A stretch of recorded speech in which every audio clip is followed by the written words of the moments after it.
What's going on, guys? TowerNumberNine here, and today we have a huge update.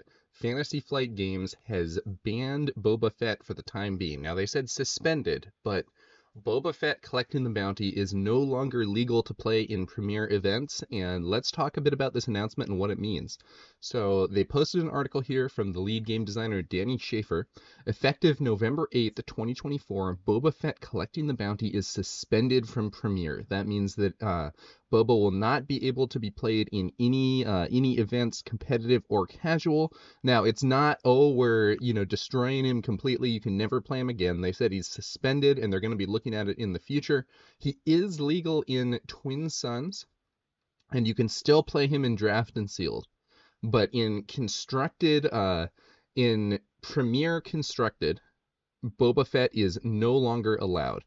And I'm not going to read out the whole article here, but they said in the first set of planetary qualifiers, Boba Fett decks represented around 40% of top 8 finishers and more than 55% of winners.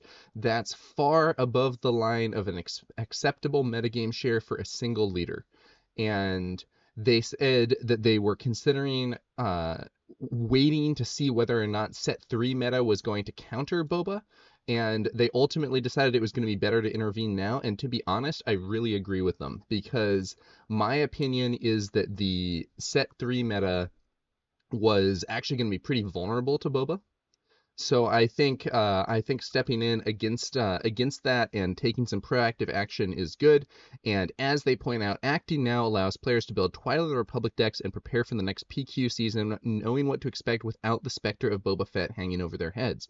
Now, a ban or suspension is pretty, it's pretty dramatic, but they did discuss some of the other options. And one of the things they said is, I do want to briefly touch on alternatives we discussed, knowing that players may have questions. We strongly dismissed the idea of power level errata. For instance, changing a card's cost or stats. In a physical card game, it's too problematic for a card to fundamentally not do what it says, especially as a burden for newer or more casual players. So I think this is really interesting, and it touches on some of the stuff that I and others have discussed earlier, which is, in theory, it seems to me that the ideal change to Boba would be that Boba Fett now deploys on 6 resources instead of 5. But balance errata is a big issue in physical games, and FFG has decided they don't want to do it. So, that is absolutely their prerogative. And so they decide they don't want to do balance errata.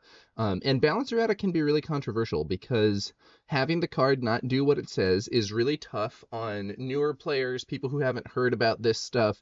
There's a question about balance errata in casual versus competitive play and so on. And while Fantasy Flight has done it in the past, they've decided they're not doing that this time. Then they say, we discussed some variants of a restricted list, limiting the ability to play certain cards without making any card entirely illegal. So restricted lists typically refer to 2 things. In Magic the Gathering, a restricted list is you can only have 1 copy of a certain card.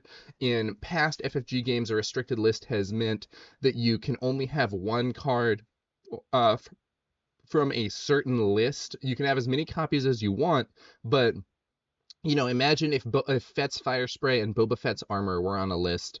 That would mean that you would have to choose one or the other and couldn't run both. But they say any such list would have to be meaningfully larger and more complex than a suspended list, would have difficulties working with leaders and bases, and would create potential for significant problem cards to continue to dominate. So I think that's fair. I do think the problem card is Boba Fett leader himself. More so than Fett's Fire Spray or Boba Fett's Armor, so that seems reasonable. And it said they also discussed the concept of leader retirement, effectively banning a leader only after it had reached a certain threshold of wins or high finishes in competitive events. So this is actually what Flesh and Blood TCG does. They have a system called Living Legend, where you get a certain number of points for every major event win or certain placement or whatever for a hero. And once you reach a certain number of points, you enter Living Legend and you're banned from normal play. You can still be used in the Living Legend format, but if one hero is winning a whole bunch of events, they're not going to remain in the game. However, FFG says, we ultimately disliked this concept for a few reasons. It lacks timeliness, potentially allowing a bad metagame to persist much longer than we want. It only affects leaders, meaning that we very well could also eventually need a banned or suspended list to deal with problematic non-leader cards. That indeed happened to Flesh and Blood. Flesh and Blood has a bunch of cards that are banned in addition to the Living Legend system. And it has significant overlap with the goals and function of our rotation system for Premier, which we'll be sharing more details of next month. Yeah, so Flesh and Blood also doesn't have rotation. Living Legend is their version of rotation. I think the Living Legend system is a cool idea, but I have not always thought that it works. I think the concerns that FFG brings up with respect to timeliness are very reasonable. And one thing they note is another factor that makes us comfortable with a suspension is the knowledge that a card suspended from Premier is still playable in other formats. You can still use Boba Fett as a leader in Twin Suns. We have always planned to support a non-rotating competitive format when the first Premier rotation does hit, in which Boba Fett will also be playable. Yeah, so, honestly, what they're saying here is making a lot of sense. I do think the most ideal solution in terms of balance would be a balance errata to 6 resources, but I absolutely understand why they don't want to do balance errata in a physical card game. Some people have suggested, one thing they could do is do a balance errata and then ship out updated versions of the card in organized play kits. So imagine it, or at some other event, like imagine if the store showdown participation prize was Boba Fett that says 6 for his deploy cost. I think they could do that, but it takes up a slot that I think people would like to have for an alt art or some other exciting thing. And I'm not, that approach, I've heard it talked about. I'm not sure I've ever seen a game actually do it. I know some players like the idea. I'm not sure I've ever seen a game actually do it, and I'm not sure if it would go well, but maybe it would. I don't know. And they then discuss some of the things about what makes Boba Fett specifically the target. So they say here, the Boba Fett leader is very powerful, but he also exists in the context of a powerful shell and support pieces. Boba Fett gets access to specific synergy cards in Fett's Fire Spray and Boba Fett's armor. They discussed maybe banning some of those other pieces while allowing the leader, but ultimately, we settled on the Boba Fett leader himself as the clear choice. He is the most severe power level outlier, and his power level issues are exacerbated because he's a leader. Leaders carry special weight in this game because they define archetypes, because you have guaranteed access to them in every game, and because a deck can only ever have one leader. Boba Fett's combination of stats and ability have proven to be too far ahead of the curve for a 5-deploy leader. With him being so far ahead of other mid-range leaders, he does more to exclude other options and suppress metagame diversity than any other single card. There are plenty of powerful events and units in the game, but they can go in a variety of leader archetypes and exist alongside other powerful cards in the same deck. Boba Fett being so far above rate precludes other mid-range leaders, particularly in the, or especially in the Cunning Command villain aspects, from being viable in the metagame. Regardless of what specific card choices in these decks shift from set to set, it would likely remain optimal to have the Boba Fett leader at the helm. And they talk about how banning some of the support cards might help, but they point out that Boba is adaptable enough that all 4 colors made top 8s at PQs. Boba was already a top archetype in Spark of Rebellion before Boba Fett's armor even existed, so Boba Fett himself is the major issue. And this is something that I absolutely agree with them on. I know there's some people that were thinking you just have to ban Boba Fett's armor. Boba Fett leader is the issue in my view, and I think they agree and they've addressed that well.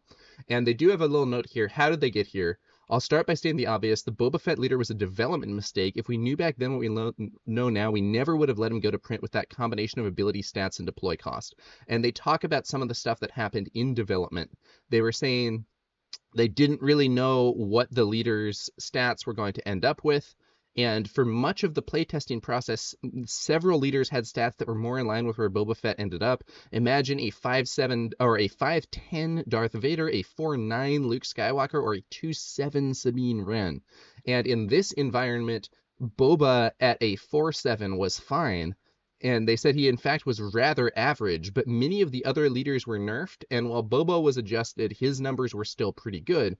There was significant debate on the Boba Fett leader late in the development process, given his uniquely high stats relative to his deploy cost.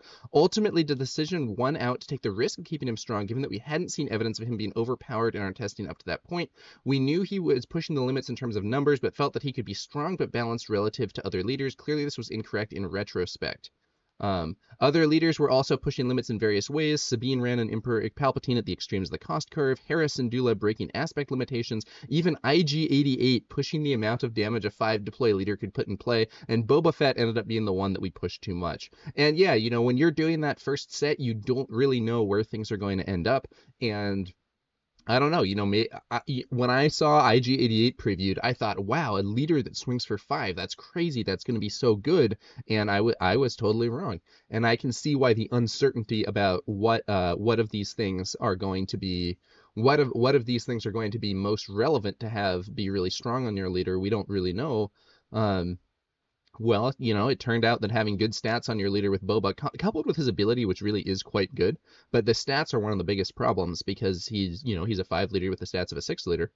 But with more sets under our belt, and now having seen the metagame develop in the real world with much better sense of baselines for cards, even in our internal testing, by the time that we were in development of Twilight of the Republic, we recognized that Boba Fett had likely been pushed too far and we're balancing new leaders accordingly. And yeah, you know, we've seen Bosk is a 4/6.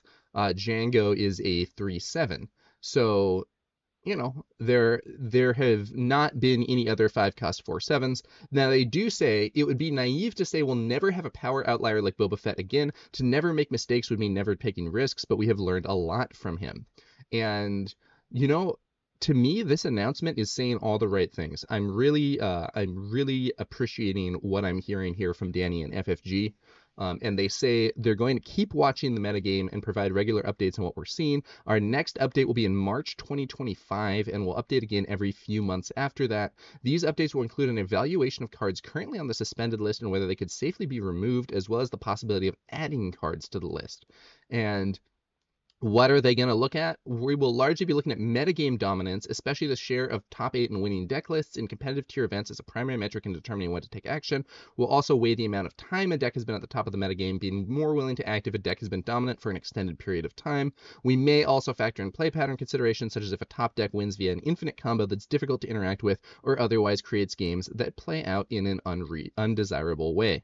Now the big question here for a lot of players is going to be, with Boba Fett out of the picture, does Sabine Wren now run rampant? And FFG is aware of this too. In implementing this Boba Fett leader suspension, we're well aware of other powerful cards and decks putting pressure on the metagame right now. For instance, Sabine Wren and Energy Conversion Lab. Based on our internal discussions and playtesting, we expect these decks to be strong but fair in the new metagame after Twilight of the Republic releases.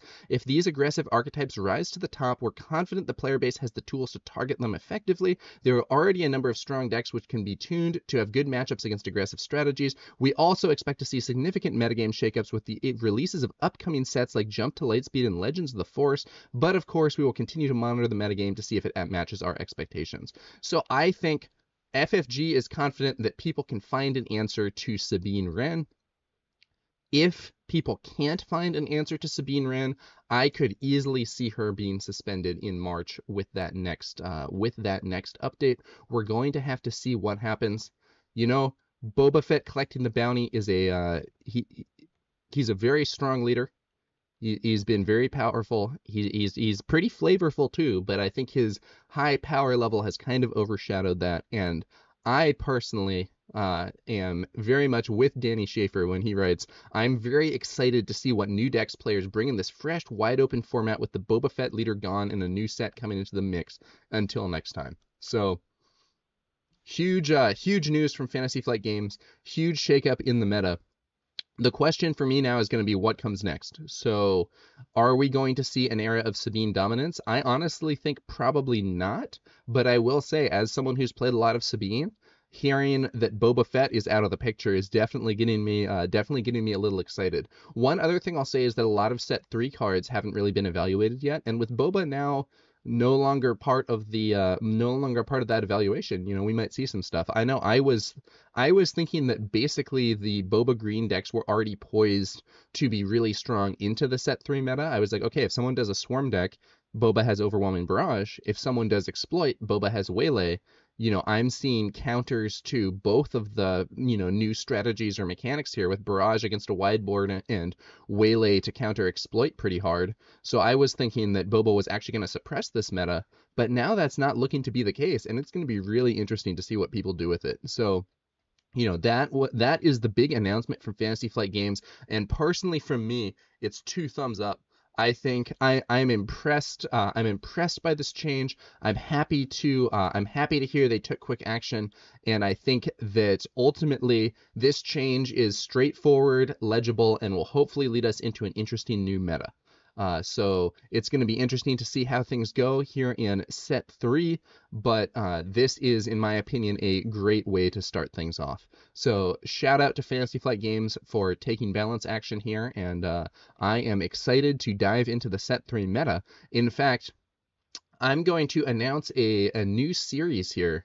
I have a personal plan to play at least five games with each of the new leaders from the set.